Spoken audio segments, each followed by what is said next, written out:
देखो climate change जो है इंपॉर्टेंट थीम है ज्योग्राफी के अंदर, एनवायरनमेंट के अंदर, और क्वेश्चन आते हैं इससे।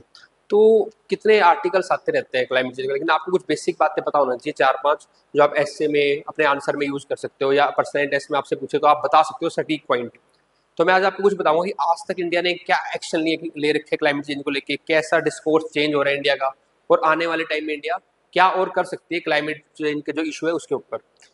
तो हम देखेंगे टॉपिक जो हमारा है climate change present and future actions of India, काफी इंपोर्टेंट टॉपिक है मेंस के लिए। तो अगर बात करें अभी तक या पास्ट में अभी तक इंडिया ने क्या किया है, क्या स्टांस उसका चेंज हो रहा है, उसको हम देखते हैं पहले। तो देखो, पहले जो इंडिया था it was a hesitant participant in the climate summits. आप देखना, हम लोग ज्यादा बात नहीं करते थे क्लाइमेट टारगेट्स की, हमें लगता था यार पहले डेवलपमेंट करते हैं अपनी, यहाँ पे कुछ टारगेट वारगेट ले लिए तो दिक्कत हो जाएगी। तो we have shifted our stance from a hesitant partner to the active involvement. ठीक है, ग्लोबल लीडर की तरह इमर्ज कर रहे हैं हम। ठीक है, तो सबसे पहले आपको पता होना चाहिए कि हमारे क्या चेंज आ रहे हैं क्लाइमेट चेंज के अंदर जो हम नेगोशिएशन कर रहे हैं। तो सबसे पहले India has become a voice of global south. ऐसे आपको याद होनी चाहिए कि इंडिया क्या कर रहा है, it has become the voice of global south. Global south countries है, जो डेवलपिंग कंट्री है, उनकी आवाज बन गया, उनका लीडर इमर्ज हुआ इंडिया। ठीक है, किसके लिए? To fight against the climate finance and climate justice. जो डेवलप्ड कंट्री हमें फिनेंस भी प्रोवाइड नहीं कर रही उसके लिए, है ना। क्योंकि हमने बात की कॉमन बट डिफरेंशिएट रिस्पॉन्सिबिलिटी होनी चाहिए कि डेवलप्ड कंट्री ने अगर ज्यादा पॉल्यूशन किया है स्प्रेड, तो they should compensate for this developing countries को टेक्नोलॉजी के थ्रू, फंड के थ्रू। तो पहला पॉइंट जो आपको याद रखना है, India is the voice of global south and fight for the climate finance and climate justice. मैं हर बार बताता हूँ कि जो भी टॉपिक हो उसके कीवर्ड्स यूज करने हैं आपको। अब क्लाइमेट से रिलेटेड आपके कीवर्ड क्या आएंगे? Climate finance, climate justice. ये कीवर्ड मैंने ग्रीन से हाईलाइट कर रखे हैं सब इसके अंदर, और कुछ रेड से भी है। तो मतलब मेन कीवर्ड्स आपको आइडेंटिफाई करने हैं। अगर कीवर्ड्स पता होंगे तो आपका आंसर एनहेंस चलेगा। ठीक है, बेसिक लिखने से आंसर सिलेक्शन नहीं हो रहा है, आपको एनहेंस करना ही पड़ेगा अपना आंसर। तो पहली बात क्या, India has become the voice of global south and fighting for the climate finance and climate justice. देखो मैंने 3 बार बोली बात, मेरे को याद होगी। ऐसे आप 2-3 बार बोलोगे तो आपको याद हो जाएगी। कंटेंट बहुत अलग अलग पढ़ने की जरूरत नहीं है, एक ही कंटेंट को आप 7-8 बार पढ़ो तो आपको वो चीजें याद हो जाती है, वो बहुत जरूरी है। India has move from being a hesitant participant, पहले बता रहा था कि हम इतना पार्टिसिपेंट नहीं करते थे in the global climate discourse, to become a bold leader. अब हम बोल्ड लीडर बन गए, shaping the narratives and institutions. तो अगली आर्गुमेंट्स आप दोगे, क्वेश्चन ये भी आ सकता है कैसे इंडिया का स्टांस चेंज हुआ है।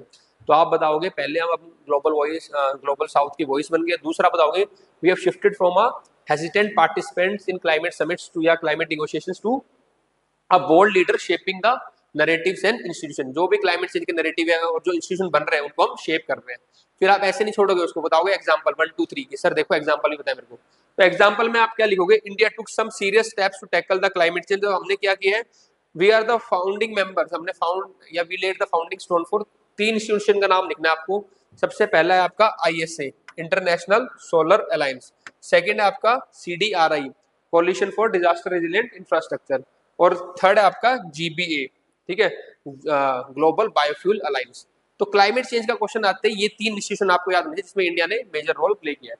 तो पहला क्या है, international solar alliance, coalition for disaster resilient infrastructure CDRI, और थर्ड है ग्लोबल बायोफ्यूल अलायंस। तो पहले पेज से अगर आपको याद करूँ तो कीवर्ड क्या क्या आ रहा है आपका? ग्लोबल, हम साउथ के क्या बन रहे हैं, वॉइस बन रहे हैं। दूसरा क्या हो रहा है आपका? क्लाइमेट जस्टिस, क्लाइमेट फाइनेंस के लिए फाइट कर रहे हैं। तीसरा क्या हो रहा है? We are shaping the narratives and institution. उसके अंदर एग्जांपल क्या थे कि हमने इन इंस्टीट्यूशन में पार्टिसिपेट किया, इनके फाउंडिंग मेंबर्स हैं हम, जैसे आईएसए, सीडीआरआई और आईजीबीए। ठीक है, नेक्स्ट इंडिया क्या कर रही है कि इंडिया हैज, अभी तो पहले हमने टारगेट को फोकस नहीं करता, हम एम्बिशियस टारगेट हमने अपने लिए रखे हैं कि 2070 तक India will be a net zero country. Indian government set some of the bolder and ambitious emission targets popularly known as Panchamrit target. ये पंचअमृत टारगेट आपने याद भी कर रखे होंगे, नहीं किया तो याद कर लो, क्वेश्चन आ चुके हैं और आगे भी आप यूज कर सकते हो कि क्या क्या इंडिया करेगी आने वाले टाइम में फॉर द क्लाइमेट। तो पंचअमृत एक कीवर्ड है जो आपको याद होना चाहिए, और हमने इनमें से डिसाइड किया कि by 2070 will be the net zero. तो ये पांचों टारगेट हमें पता होना चाहिए। मैंने वीडियो में याद भी करवा रखे रट्टा मार की सीरीज में, पर आप इसको देख सकते हो और याद करना है पंचअमृत के टारगेट। अगला है सस्टेनेबिलिटी लिंक डोमेस्टिक पॉलिसीज। तो हम अपने सस्टेनेबिलिटी डोमेस्टिक पॉलिसी में लेके आ रहे हैं, जैसे Indian emission carbon trading scheme हम लेके आए, Indian trade emission carbon trading scheme. तो ये तो आपने बता दिया कि इंडिया ने अभी तक क्या किया है, कैसे इंडिया का डिस्कोर्स चेंज हो रहा है। अब आप बताओ फ्यूचर में कि आगे इंडिया को क्या करना चाहिए, या आपको वे अहेड देना हो कभी किसी क्वेश्चन तो वे अहेड लिखो। इसको देखो याद करने का सीधा मैंने इसको डायग्राम बना लिया और 3 कीवर्ड याद कर लिए। तो पहला जो कीवर्ड है India has to go higher. तो हायर में क्या करेगी, जो आने वाली क्लाइमेट की समिट है, कॉप समिट्स है, उसको अगर इंडिया होस्ट करेगी तो कहीं ना कहीं वो एक हायर लेवल पे जाएगी। तो पहला India need to go higher. दूसरा क्या है, India need to go wider, और एरियाज में जाओ। अभी तक हम रिन्यूएबल एनर्जी का जो फोकस कर रहे थे केवल पावर सेक्टर पे कर रहे थे, अब इलेक्ट्रिक व्हीकल्स इन पे, मतलब एरिया हमें बढ़ाना है। तो India need to go higher, India need to go wider and India need to go deeper. 3 बार डीपर इन द सेंस कि अभी तक हम पूरे नेशनल का टारगेट देते हैं, अब स्टेट्स में कंपटीशन करवा दो, उनको भी टारगेट दो, जो फाइनेंस कमीशन है उनके थ्रू इंसेंटिवाइज करो उनको कि वो क्लाइमेट रिलेटेड एक्शंस करें। तो ये 3 कीवर्ड आपको हो गए दिमाग में, तो आप क्या करोगे, अच्छा सा आंसर लिख के आ जाओगे। देखो, गो हायर का मतलब India could host some international climate summit like COP in the 2028।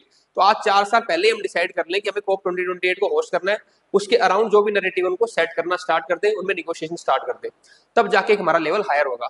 India need to go wider कि we need to go beyond power sector, power sector से बियॉन्ड जाके new areas like private mobility space, zero carbon 2 and 4 wheelers. तो again electric vehicle या zero carbon 2 और 4 wheeler की तरफ जा सकते हैं। थर्ड है India need to go deeper, sub national climate action, ठीक है, स्टेट लेवल के ऊपर incentivising state level climate action through 16th finance commission. तो 16th फाइनेंस कमीशन के थ्रू उनको इंसेंटिवाइज करो जो क्लाइमेट चेंज के लिए क्या कर रहे हैं, एक्शन कर रही है स्टेट। यूनिफाइड डेटा, एक डेटा यूनिफाइड डेटा ले आओ, ठीक है, ताकि आराम से उसका मेजरमेंट हो सके।